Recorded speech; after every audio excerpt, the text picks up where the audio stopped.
Segunda lección, sesión del 12 de diciembre de 1902. Señores, en nuestra lección pasada intenté mostrar una distinción entre el conocimiento puramente relativo, es decir, desde afuera, y el conocimiento interior, capaz de alcanzar lo que llamábamos provisionalmente, relativamente, si ustedes gustan, un absoluto. Y señalamos que de estos dos conocimientos, el segundo es el que alcanza, el que tiene por objeto llegar a la cosa misma, mientras que el primero es un conocimiento a través de signos o a través de símbolos. Es en esta idea del signo donde quisiera detenerme el día de hoy. Vamos a examinar juntos cuáles son las características generales de los signos, qué implica la idea del signo y qué es aquello que necesariamente encontramos en él. Dicho estudio es indispensable si queremos llegar a determinar positivamente las características, ya no del signo, sino de la cosa significada. Veremos que esas características son inversas a las del signo, de donde se sigue una cierta concepción de lo real, una cierta concepción de la duración, una cierta conclusión a la que creo que es necesario llegar de la forma más precisa posible antes de abordar el estudio de las teorías del tiempo. ¿Cuáles son entonces las características de los signos? Voy a retomar los 4 ejemplos que cité la última vez. No elegimos estos ejemplos al azar, sino tan contrastantes entre sí como fuera posible, con el fin precisamente de extraer de ellos lo que tienen en común todos los signos. Retomo entonces mi primer ejemplo. Como recordarán, se trataba de la pronunciación de una lengua extranjera. Decíamos que hay dos formas de asimilar una pronunciación. Podemos asimilarla desde dentro, estando en el país de origen y reviviendo, por así decirlo, la lengua y su pronunciación. Nos insertamos en ella, en aquello que concierne al estudio y al conocimiento de su pronunciación. En lo absoluto, no encuentro otra palabra para decirlo. Y luego tenemos otra forma de asimilar la pronunciación, tomando un manual donde la pronunciación extranjera esté presentada a través de letras conocidas por medio de las letras de nuestro alfabeto, es decir, con sonidos franceses. De estas dos maneras de aprender lo mismo, la primera es simple en el sentido de que la pronunciación, tomada desde dentro y a través de una especie de prolongada camaradería con ella, surge como algo simple, de forma que, aunque encontremos partes a través del análisis, el todo está implicado en la parte. Es una música en la que el ritmo está implicado en cada una de las partes. Por el contrario, la segunda forma de aprender la lengua, por medio de signos, de letras del alfabeto, sucede a través de la composición, de una recomposición. Aquí ya no estamos hablando de algo simple, sino de algo compuesto. Disponemos unas letras junto a otras, las yuxtaponemos y dicha yuxtaposición produce una recomposición, una imitación de la pronunciación simple, pero que necesariamente se queda como una imitación, porque lo que es compuesto no puede ser idéntico a lo que es simple. Es una imitación, una aproximación, y el objeto mismo, la pronunciación verdadera, es con respecto a esa imitación aproximativa, con respecto a esa aproximación, lo que lo perfecto es en relación con lo imperfecto. En este sentido, podemos decir que la reconstitución por medio de signos nos lleva a una reproducción imperfecta del modelo que, teóricamente, por definición, es aquí la perfección.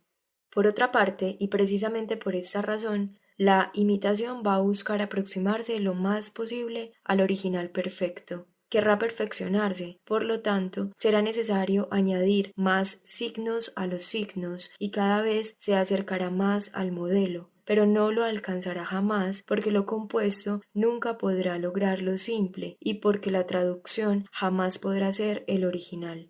Este movimiento de reproducción continúa indefinidamente. El modelo, el original, es aquí en relación con la traducción algo simple, de lo cual buscamos un equivalente múltiple que habrá que volver cada vez más múltiple, indefinidamente múltiple. La multiplicidad siempre se amplía, se prolonga. Tenemos algo simple del que buscamos un equivalente que jamás estará acabado. Ahora bien, lo que por una parte es simple y por otra indefinidamente divisible es, por definición, un infinito. Ese fue el punto en donde nos quedamos. Las características del signo, en ese ejemplo en particular, se desprenden muy fácilmente del análisis que acabamos de hacer. La característica más notable de todas es la generalidad. El signo es necesariamente general, es decir, común a varias cosas significadas. Yo, que no sé pronunciar el inglés, quiero aprender a hacerlo, y quiero aprenderlo por recomposición de elementos. Será necesario que recurra a un conocimiento que ya poseo. Será necesario, con los elementos ya conocidos, reconstruir lo desconocido. Si yo no conociera el sonido de las letras del alfabeto en francés, la recomposición a partir de las letras yuxtapuestas del alfabeto no me diría nada. De este modo, los signos a los que recurro son signos representativos de algo que conozco, pero que, por otra parte, por definición, deben representar a su vez al menos algo de aquello que no conozco. Por lo tanto, representan lo que es común tanto a lo que conozco como a lo que no conozco. Representan algo común que no es propio de un individuo específico, algo que no es absolutamente específico. Un signo siempre constituye la identificación de algo en común entre diferentes cosas, entre diferentes objetos. De lo contrario, el signo no serviría de nada. Es necesario que el signo sea al menos común al objeto nuevo que estoy estudiando y al que ya conozco. Es necesario que represente un contacto entre lo que estudio y lo que ya conozco. Así, un signo es en general un elemento de análisis, representa, tomado en el nuevo objeto que estudio, una cierta perspectiva que corresponde a algo que ya conozco. Un signo es algo común entre objetos diferentes. Un signo, por su naturaleza, no puede significar algo individual, algo completamente determinado y específico. Un signo es siempre algo general, algo muy notable. El signo tiene dentro de sí, por decirlo de alguna manera, una fuerza interior que lo impulsa a volverse cada vez más y más general. Por su naturaleza, todo signo tiende a universalizarse. Hablamos de signos del alfabeto que traducen la pronunciación de una lengua extranjera. Desde esta perspectiva, es muy interesante rastrear la historia del alfabeto tal y como la hemos podido reconstruir desde que estudiamos los caracteres jeroglíficos. Es muy notable ver cómo, en los monumentos egipcios, los signos de escritura que inicialmente nombraban o simbolizaban objetos concretos llegaron a simbolizar, progresivamente, ya no al objeto, sino al sonido de la palabra que nombra al objeto. Luego al sonido de una sílaba de la palabra y finalmente, aún no hemos llegado plenamente a la escritura alfabética, una letra, a un sonido elemental. El signo se vuelve cada vez más general. Después de haber designado una cosa, designa un sonido, pero el sonido compuesto se transforma poco a poco hacia la simplicidad y termina por designar una cosa simple. Voy a tomar la primera letra del alfabeto, la A. Se ha demostrado que esta letra del alfabeto fenicio nació progresivamente del signo ideográfico que representaba presumiblemente una cabeza de buey, es decir, algo absolutamente concreto. El signo se simplificó, el trazo se corrigió cada vez más hasta convertirse en la A, acercándose a las lenguas semitas. Poco a poco el signo debió de indicar ya no la cosa, sino un sonido complejo, y finalmente la letra A. Vemos así que hubo un progreso hacia la generalidad, acorde con la naturaleza del signo, el cual tiende a representar el mayor número posible de cosas. La letra A representa todos los sonidos. A en todas las palabras posibles que contienen el sonido A, mientras que la cabeza de buey es algo bien determinado y muy concreto. Tal es la fuerza inherente al signo que tiende a la generalidad. He ahí nuestro primer punto. Con este mismo ejemplo podemos determinar también lo que podríamos llamar la segunda característica del signo. Todo signo está orientado hacia la práctica, hacia la acción. Todo signo es, más o menos, una invitación a la acción. No hay signo que sea absolutamente desinteresado y creado para la especulación. El signo es siempre más o menos la sugerencia de una acción, ya sea de una acción real o de una acción virtual o posible. Retomo aquí nuestro ejemplo de las letras del alfabeto como indicadores de la pronunciación de una lengua. Está claro que si señalo la pronunciación del inglés a través de signos que conozco, en letras de mi alfabeto pronunciadas a mi manera, no es simplemente por el placer de escribirlas, sino para permitirme pronunciar las palabras, para aprender la pronunciación. Es decir, para obtener de mí mismo cierta acción. El signo es aquí el registro, por así decirlo, de un comportamiento de la cosa con respecto a mí que hace posible mi acción sobre ella, que me da un asidero sobre ella. La pronunciación del inglés propia de un inglés es algo que no me concierne. Cuando el inglés lo pronuncia, no se ocupa de mí. Se trata de, por medio de un signo, hacer que la pronunciación se vuelva hacia mí, que adopte con respecto a mí cierto comportamiento que me permita afianzarme a ella. A esto llegamos a través de la división en distintos elementos o a la representación a través de signos, que es lo mismo. Analizar o representar por medio de signos es la misma cosa. El signo alfabético es una especie de puente tendido entre la cosa y yo que me permite ir hacia la cosa, que me indica el camino a seguir. Todo signo es una especie de comportamiento. Por ejemplo, el comportamiento de una persona que baila. Pensemos en una persona que baila y en una fotografía instantánea que muestra su comportamiento. Tan pronto lo observo, puedo imitarlo, se pone a mi alcance. La representación a través de signos tiene esta virtud. Hace que la cosa, en lugar de ser pura y simplemente una cosa, de existir para ella misma, exista finalmente para mí. La he adoptado. Todo signo es, de esta manera, un llamado a la acción, la sugerencia de una acción posible. Una vez más, muy notablemente, existe una especie de fuerza inherente al signo mismo. El signo tiende a estar ahí y a estarlo cada vez más y más de lo que creeríamos. Cada vez que estamos en presencia de un signo y lo interpretamos, se efectúa una acción positiva de parte nuestra. No recibimos un signo pasivamente. Tomemos el lenguaje. Cuando escuchamos hablar y traducimos los sonidos en ideas, parece que la cosa se produce sola y que la idea viene a posarse sobre el sonido que escuchamos. El estudio del mecanismo de la interpretación de un idioma, estudio que hemos logrado llevar muy lejos gracias al análisis de los problemas del lenguaje, muestra que las cosas son mucho más complejas y que nuestra actividad interviene mucho más de lo que creemos.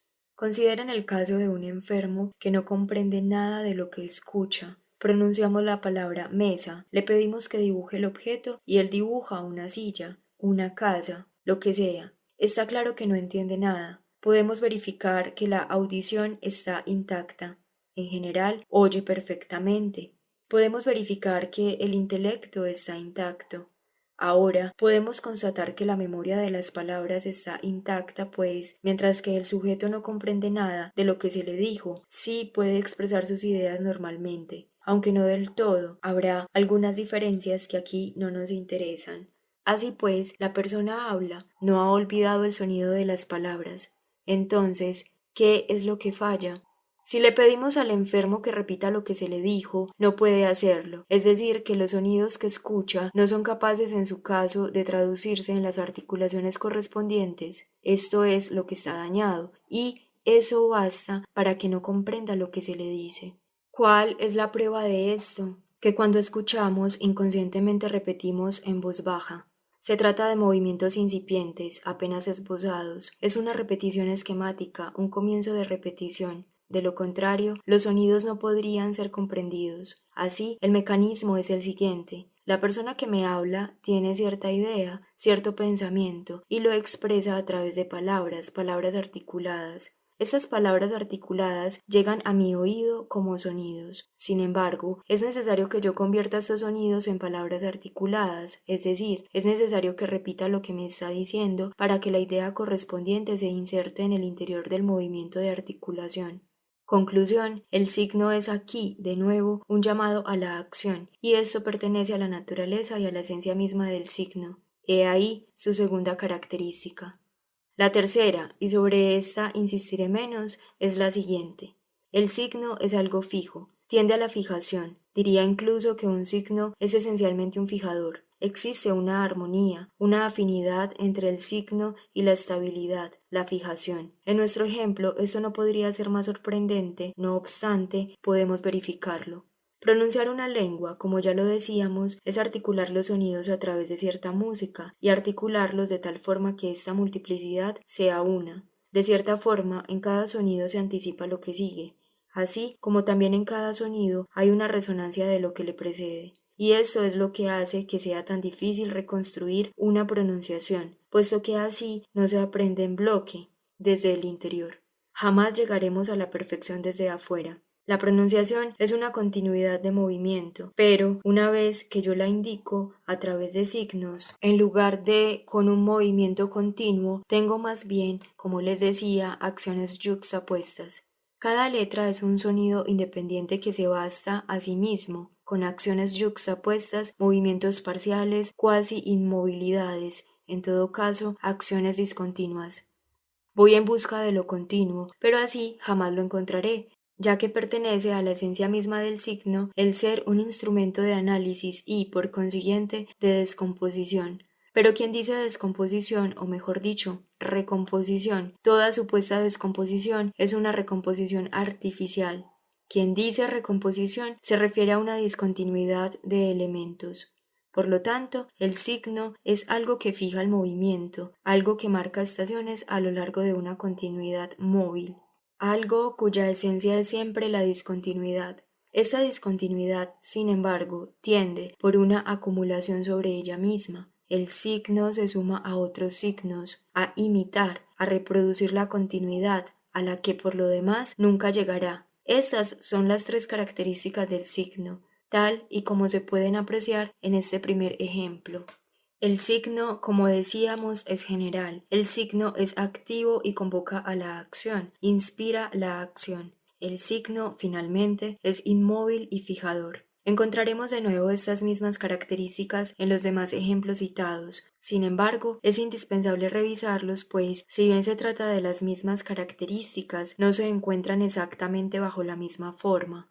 Nuestro segundo ejemplo era el movimiento. Hay dos formas de verlo, desde fuera o desde dentro. Visto desde afuera es un desplazamiento, es decir, una serie de lugares ocupados en el espacio por un cuerpo móvil. Visto desde afuera, el movimiento es una trayectoria que se recorre a través de la yuxtaposición de unos puntos sobre otros, de unas posiciones sobre otras. Pero visto desde otra parte, el movimiento será completamente diferente, será algo simple. Cuando nosotros mismos efectuamos un movimiento, cuando levantamos los brazos, tenemos de ello una impresión indivisible porque tomamos el movimiento desde adentro. Cuando caminamos, cada uno de nuestros pasos es uno, indivisible, o por lo menos lo es cada uno de los movimientos elementales que constituyen el paso. Poco importa que consideremos al paso indivisible o bien a esta o aquella de sus partes. Existen indivisibles que se dan a una conciencia suficientemente atenta de lo que percibe. El movimiento visto desde adentro será indivisible. Y hay que agregar que será una especie de estado mental, pues un mismo movimiento que atraviese un mismo espacio a una velocidad distinta arrojará una percepción interna distinta. Igualmente, un movimiento realizado a una misma velocidad, pero recorriendo una trayectoria distinta, arrojará interiormente una sensación distinta. Así pues, diferentes movimientos vistos desde adentro darán impresiones indivisibles diferentes. Cuando vemos este movimiento desde afuera, lo percibimos como trayectorias recorridas en el espacio. Estas trayectorias son las manifestaciones exteriores del movimiento y, si queremos imaginarnos el movimiento real, el movimiento absoluto de una forma simbólica, a través de signos, pensamos en una posición y luego en otra. Tenemos una yuxtaposición de sitios sucesivos. ¿Qué es aquí lo característico del signo, del exterior del movimiento? ¿Qué caracteriza la manifestación exterior del movimiento y su designación? ¿Qué lo distingue del movimiento mismo? Fácilmente encontraremos de nuevo sus tres características. Para empezar, la generalidad. El movimiento analizado y visto desde afuera consiste en posiciones sucesivas, o bien, si queremos ser más científicos, consiste en los elementos infinitesimales de su trayectoria. Distinguiremos una serie de direcciones. La trayectoria es una línea, una serie de elementos infinitamente pequeños, direcciones. Entonces, en cuanto a la velocidad de ese movimiento supondremos, para cada uno de los elementos infinitamente pequeños, una correspondiente velocidad infinitesimal. Tenemos puntos, posiciones, elementos infinitesimales. es decir, pequeñísimas líneas rectas, elementos rectilíneos. Tenemos nombres, algo en común, algo que puede aplicarse a lo que sea. De modo que si tomo cada movimiento por sí mismo, cada uno es un individuo, es algo individualizado, algo que no puede reproducirse a ninguna otra cosa.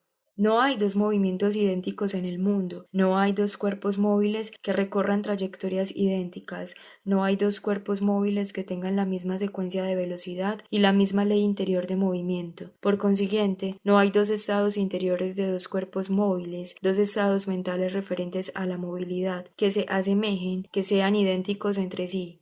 Pero en cuanto vemos el movimiento desde afuera, a través de sus manifestaciones, en cuanto sustituimos el movimiento por el signo de movimiento, nos enfrentamos a algo universal, con algo general. Una vez más, la generalidad es aquí una característica necesaria del signo.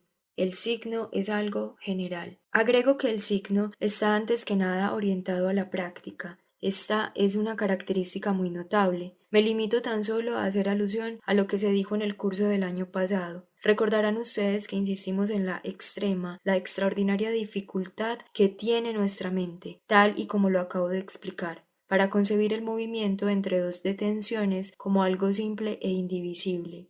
Buena parte de la filosofía, de la historia de la filosofía, es una protesta contra esta manera de contemplar al movimiento. El movimiento es un cuerpo móvil que ocupa un punto y después otro. Es un desplazamiento, una sucesión de desplazamientos en el espacio. Pareciera que no logramos imaginar el movimiento de otra forma, desde el interior, y sin embargo, esto debería ser más fácil, pues los movimientos que mejor conocemos son los que realizamos nosotros mismos y que aparecen en nuestra conciencia de esta manera, como algo interior y simple.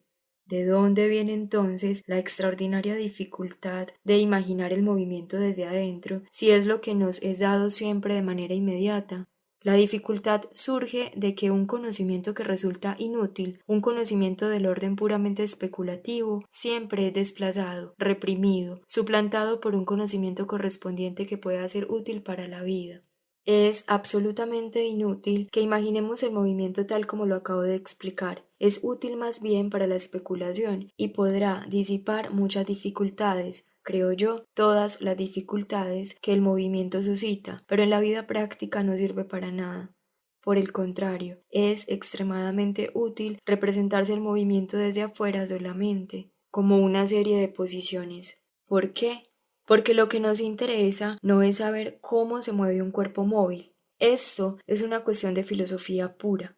Lo que nos interesa es saber dónde está el móvil y dónde estará en un momento dado, porque un cuerpo móvil es algo que puede servirnos o perjudicarnos, y lo esencial es saber cómo abordarlo. De este modo, la representación del movimiento que sea capaz de darnos un asidero sobre el objeto suplantará necesariamente la representación del movimiento, que no tiene más que un valor metafísico. Ahora bien, la representación útil del movimiento es la que lo considera como una serie de posiciones en el espacio. Se trata de una representación del movimiento que no es más que una representación a través de signos. No percibimos el movimiento mismo de este modo, sino un cierto signo exterior del movimiento, un signo que suplanta la cosa porque es útil, y es útil porque sugiere una acción posible. Aquí nos encontramos con la segunda característica de todos los signos, una acción posible, una acción secundaria. Fíjense cuán sutil es el sentido común. Aquí la sutileza pareciera estar del lado del filósofo que dice que el movimiento es indivisible, pero en realidad está del lado del sentido común. El sentido común imagina el movimiento como una serie de posiciones, como si el movimiento pudiera estar hecho de inmovilidades, lo cual sería absurdo. Imagina en realidad una serie de posibles posiciones del cuerpo móvil, pero no es así, puesto que si así fuera se detendría. El móvil nunca está en el punto por el que decimos que pasa, aunque lo estaría si se detuviera. Sin embargo, esa no es una posición real, sino virtual. El punto por el que pasa el cuerpo móvil estaría donde éste estaría si lo detuviéramos. Esta idea de situaciones virtuales es una idea de sutileza extrema. Sin embargo, no hay sutileza ante la cual el sentido común retroceda si se trata de algo prácticamente útil, y es prácticamente útil visualizar el movimiento de ese modo, mientras que no es prácticamente útil verlo de otra manera. Por lo tanto, de nuevo, el signo, la manifestación exterior, es el registro de un comportamiento real o virtual, sugerente de una acción, un llamado a la acción. Es un puente tendido entre la cosa y nosotros, en tanto que seres capaces por nuestros propios medios de actuar sobre ella. Diría más sobre esto, pero no tengo tiempo ya para insistir sobre la representación del movimiento por parte de la ciencia. Si la ciencia se imagina el movimiento siempre como algo relativo, es únicamente por esta razón, la única manera de abordar científicamente un movimiento. Ya lo vimos el año pasado, es no ver en él más que una serie de simultaneidades. Someter el movimiento a un cálculo no es captar el movimiento. Encarcelarlo en una fórmula es simplemente determinar, establecer cierto número de simultaneidades entre las posiciones del cuerpo móvil y este o aquel fenómeno, las cuales tomamos como medida del tiempo. Así pues, la representación de la cosa a través de un signo está, antes que nada, orientada hacia la utilidad. En cuanto a la última característica, es muy evidente que se encuentra también aquí. No insisto porque es evidente. ¿Cuál es la función esencial del signo en este caso? En la movilidad, el movimiento es la movilidad misma. Ver en el movimiento una serie de posiciones en el espacio es adoptar perspectivas inmóviles sobre la movilidad. Las posiciones, como decíamos el otro día y lo dijimos el año pasado, no son posiciones tomadas por el cuerpo móvil. Si las tomara, se detendría. Somos nosotros quienes tomamos la posición, es una perspectiva que nosotros tomamos sobre la cosa. Nuestro propio punto de vista es inmóvil. Es la inmovilidad y nosotros distinguimos en el movimiento una serie de estaciones posibles. A esto le llamamos nosotros los puntos sucesivos de una trayectoria, los cuales son divisiones inmóviles de la movilidad. Aquí encontramos de nuevo las tres características antes señaladas: generalidad, llamado a la acción, y fijación, o más bien poder de fijación, de inmovilización. Si pasamos a nuestro tercer ejemplo, nos reencontraremos con estas tres características, aunque bajo otra forma. Habíamos tomado un ejemplo de orden psicológico, un personaje de novela que es descrito, analizado por el novelista. Dijimos que conocer a este personaje de manera absoluta sería conocerlo en sí mismo, como lo conoce el novelista, porque el novelista está situado en su personaje y su personaje, en el fondo, es él mismo, lo que él es, lo que él habría podido ser. Por otra parte, el conocimiento relativo de este personaje es lo que el novelista nos da a través de descripciones y análisis compuestos de palabras. Aquí el signo es la palabra. Observen esto. Un estado psicológico es un estado esencialmente individual, personal. Un estado psicológico, por poco profundo que sea, y esos son los seres en aquel estado que describen los libros, es más o menos representativo de la persona entera. Toda la persona cabe en el amor o en el odio que siente. Entonces es un todo indivisible y, ante todo, individual, en su género único, que converge hacia el signo. Este indicará varios puntos de contacto entre algo único, del que no existe más que un solo ejemplar, y muchas otras cosas que yo ya conozco. Una palabra representa necesariamente un estado mental, algo común entre muchas personas, y así las palabras, uniéndose a otras, van reconstruyendo mal que bien un estado mental.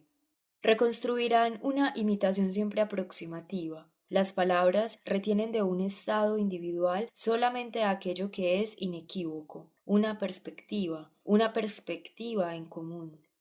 Algo en común que aprendemos entre este y otros estados, los estados de toda la gente. La palabra no indica más allá de lo que hay de trivial y de impersonal en un estado psicológico. De lo contrario, no entenderíamos lo que la palabra contiene. No podemos entender la palabra, excepto a condición de apelar a aquello que todo el mundo experimenta y no a aquello que es propio de una persona determinada. El arte del novelista es el de unir las palabras de tal manera que nos dejen ver que aquello que él nos ofrece es único.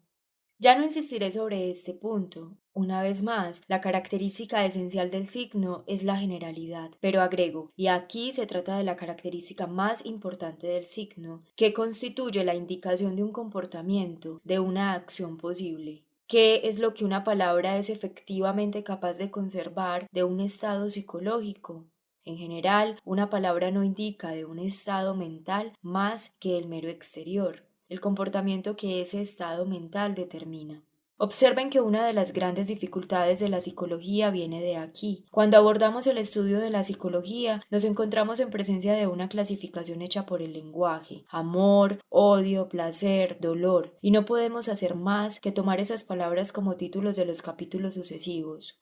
Cuando analizamos el contenido de estas palabras, encontramos que unen cosas extremadamente diferentes y que incluso, algunas veces, no hay verdaderamente ninguna relación entre ellas. Tomemos el primer capítulo de los tratados de psicología. Comencemos por el placer y el dolor.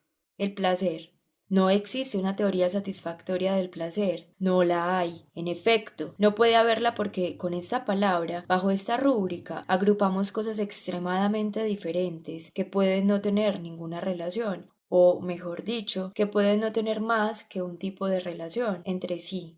Indicar el estado de una persona que se dirige hacia algo. Cuando nos dirigimos hacia algo, estamos a la expectativa del placer, y el placer, de una forma general, designa el estado de una persona que se dirige hacia algo. El placer, por lo tanto, indica un comportamiento exterior que, sin embargo, puede ser determinado exteriormente por las causas más diversas, entre las cuales puede no existir ninguna relación. Lo que llevó al sentido común a elegir el signo no fue la naturaleza de la cosa, sino su relación con nuestra acción. No designa la cosa, designa un comportamiento, una acción real o virtual, y lo mismo valdría para la mayoría de los términos psicológicos. Agrego, y esto nos llevaría muy lejos, que lo mismo vale para la mayoría de los términos filosóficos. El lenguaje agrupa, designa una palabra única para cosas muy diferentes, tomando en cuenta no la naturaleza de las cosas, sino su relación con nuestra acción.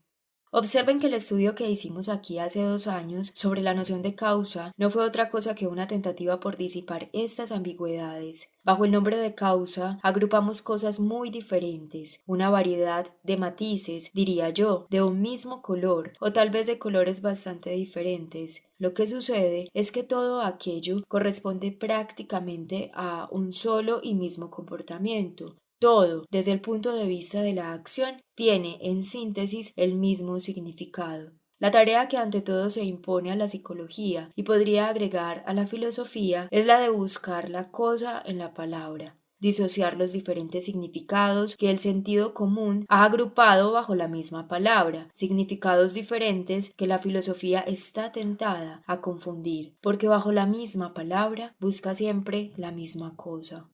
Así pues, cierro este paréntesis. Una vez más, tanto en la psicología como en otras disciplinas, el signo es ante todo sugerente de la acción y está orientado hacia la práctica. Encontraremos fácilmente la tercera característica, la tendencia de todo signo a fijar, a inmovilizar. Es evidente que la vida interior es un flujo continuo, es la movilidad misma, pero un estado, status, estatio, es una estación.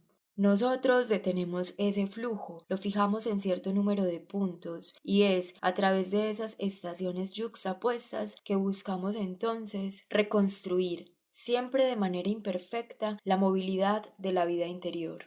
El signo no puede indicar el movimiento, pues es esencialmente un fijador del mismo. Y he aquí que hemos encontrado de nuevo nuestras tres características.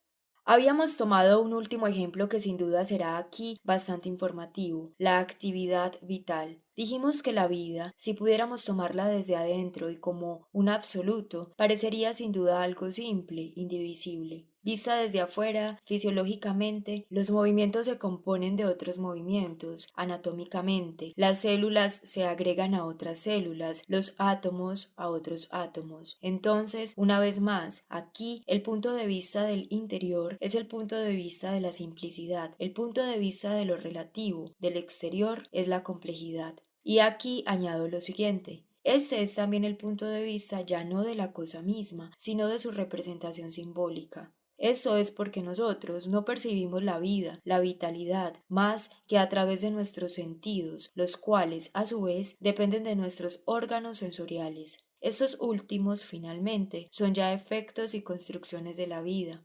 de tal suerte que nunca alcanzamos la cosa misma, sino solamente su símbolo visible. Como decíamos, en conclusión, un signo le habla a otro signo.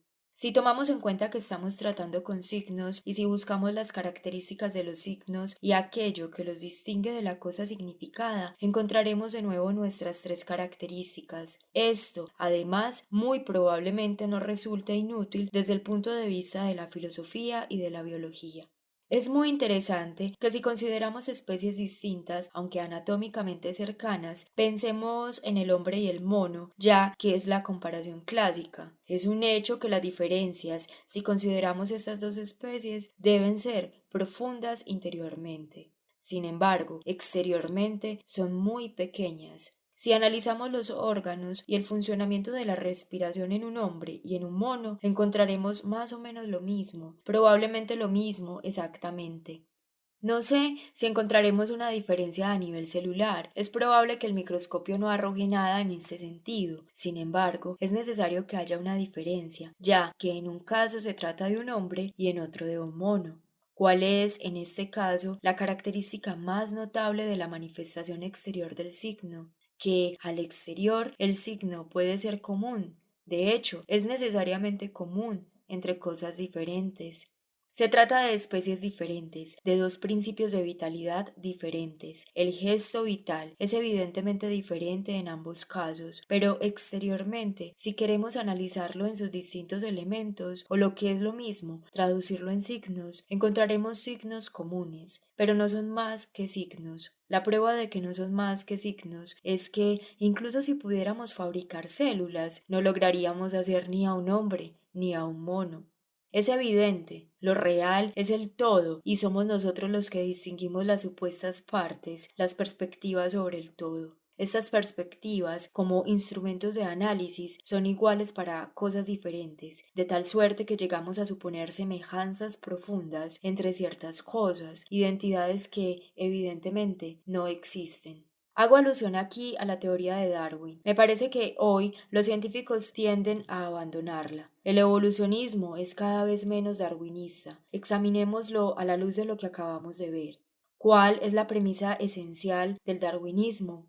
Nos dice que las variaciones ocurren de la siguiente manera. Se da una variación accidental, una particularidad que se produce en un individuo y que se debe al azar. Esta particularidad, si es ventajosa, sirve al animal en la competencia vital. Se produce así una selección natural y esta variación, esta particularidad, se suma a las otras características del animal y termina produciendo, al irse acumulando con otras particularidades ventajosas, una variación perceptible y frecuentemente muy considerable.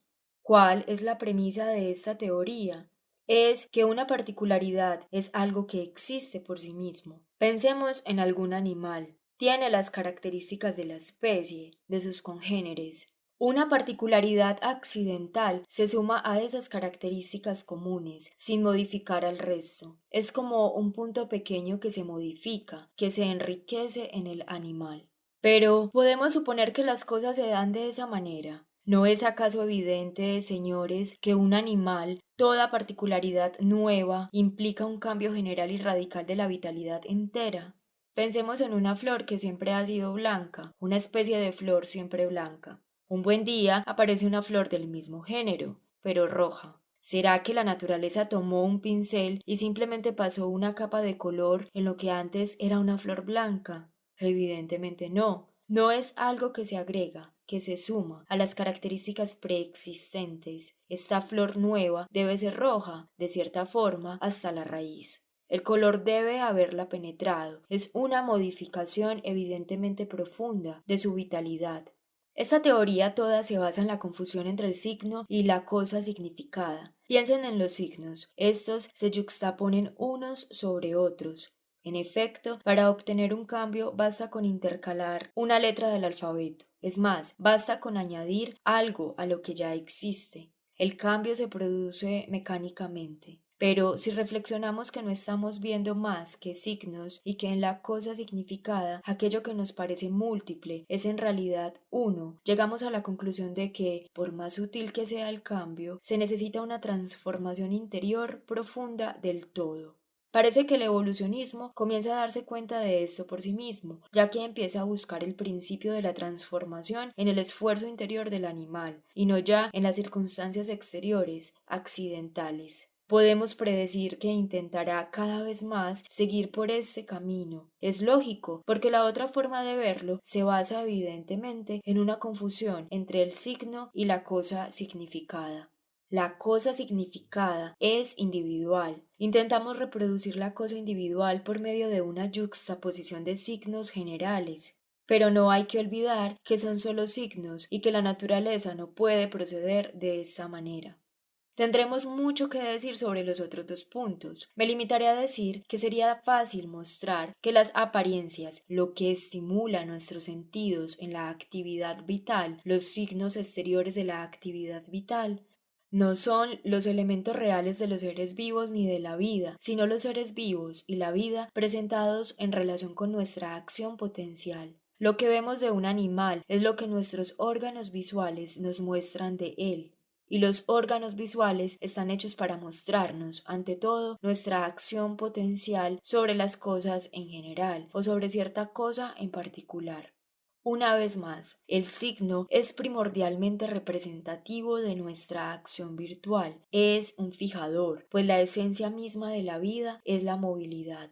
¿Cuál es la propiedad fundamental del ser vivo? La de envejecer, la de encaminarse hacia la muerte. La muerte es posiblemente lo más importante que tiene en la vida, lo inevitable. Todo ser vivo es un ser que, a través de un proceso determinado, se encamina a la muerte y envejece. El envejecimiento es lo inevitable, lo esencial que tiene en la vida. Esto es decir, que la vida es un movimiento. Si pudiéramos perforar la envoltura hecha de materialidad y de funciones, veríamos evidentemente algo simple, indivisible. Yo diría, un gesto vital cuya forma ciertamente varía de especie en especie. Y al igual que alguno de nuestros gestos, percibo desde dentro como algo absolutamente simple aparece desde afuera, como una infinidad definida de puntos que se yuxtaponen. Asimismo, ese gesto vital que en la trayectoria del análisis nos presenta infinitos envueltos en infinitos, pues una célula es un mundo. Ese gesto vital visto desde adentro nos parece algo simple e indivisible. Pero está claro que la ciencia no puede llegar hasta ahí. Nuestra ciencia no es capaz de alcanzar el interior. A través de sus métodos actuales, al menos, probablemente nunca lo lograría. Este es asunto que concierne a la metafísica. Entonces concluyamos, y es hacia este punto que yo encaminaría toda nuestra discusión. Existen tres características fundamentales comunes a todos los signos: la generalidad, la fijación y el llamado a la acción. Un signo es más un signo a medida que responde mejor a estas condiciones. En todo signo hay una especie de fuerza inmanente que lo conduce, que lo impulsa más y más a adoptar estas características. En la próxima lección y en la que le sigue, que son además las dos últimas lecciones introductorias, extraeremos algunas conclusiones en lo que concierne a la teoría del tiempo.